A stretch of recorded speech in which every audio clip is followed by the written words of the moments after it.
السلام عليكم، نتمنى تكونوا بخير وعلى خير ومرحبا بكم معايا في فيديو جديد. اليوم غنحضروا كاب كيك بذوق الفاني والليمون. بالنسبه للمكونات عندي في الخلاط كهربائي 3 ديال البيضات، قبصه ديال الملح، كيس منسم بالفانيلا، كاس مع مرش سكر سنيده وياغورت بذوق الفاني، نفس العلبه ديال الياغورت عبرت بها الزيت، خفقتهم مزيان وهنا حكيت ليهم قشور ديال الليمونه،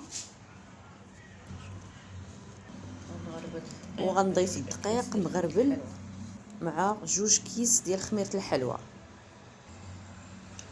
صافي ونخلط مزيان. هذا هو القوام، ما يكونش ثقيل بزاف وما يكونش خفيف بزاف. خديت هنا هاد لي كيسيط وضعتهم في المول وغدا نبدا نعمرهم.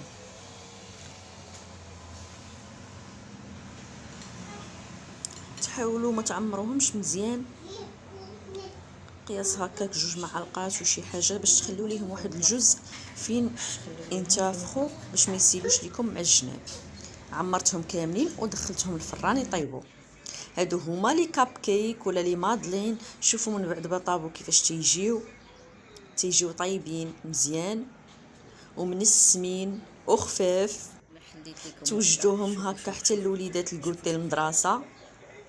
شوفوا كيف تيجيو هشاشين جواعين. غيجربوهم غينالوا الاعجاب ديالكم.